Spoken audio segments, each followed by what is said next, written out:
Ngayon mga idol, nadaya nga ba ang Meralco Bolt sa possible winning play sana ni Chris Newsome kontra TNT Tropang Giga? 30.8 seconds remaining sa overtime ay tabla ang laban 98 all with 8 seconds on the shot clock. Makikita na humingi ng isolation si Newsome, dahil alam niyang kayang-kaya niya si Pogoy at binigay nga ito ng kanyang nakakampi. Nang-declare na ang lane para kay Newsome ay inatake na ito ngunit eto ang mga hindi nakita ng referee o maling tawag nila na possible naging rason para matalo sila.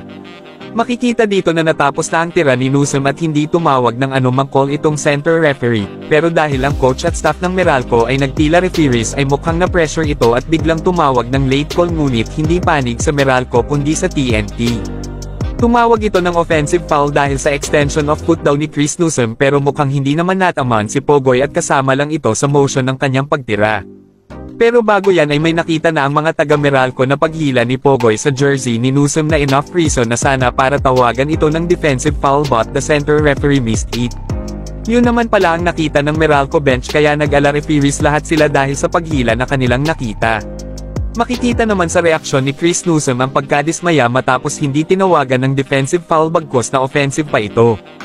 Kitang-kita naman sa replay ang paghila, kasama na dyan ang landing spot sana or cylinder ni Newsome dahil sa hindi pagbibigay ng space sa kanyang pagbaba, at tinamaan din ang kanyang arm sa kanyang pagtira. Tanging ang nakita lang ng referee ay ang pag-extend ng paa ni Newsome na hindi naman tumama kay Pogoy.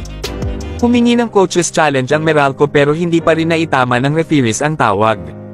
Mukhang madami na talagang kababalaghan na nangyayari sa PBA na dapat imbestigahan nila.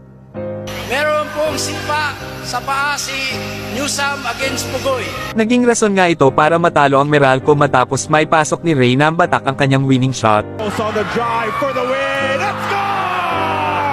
Kung nabigyan lang sana si Newsome ng free throw ay malamang malaki ang pressure sa TNT at tabla panalo muna sana ang Meralco.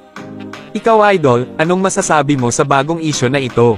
Gawing mas exciting ang panonood mo ngayong muling pagbabalik ng PBA at ngayong preseason ng NBA.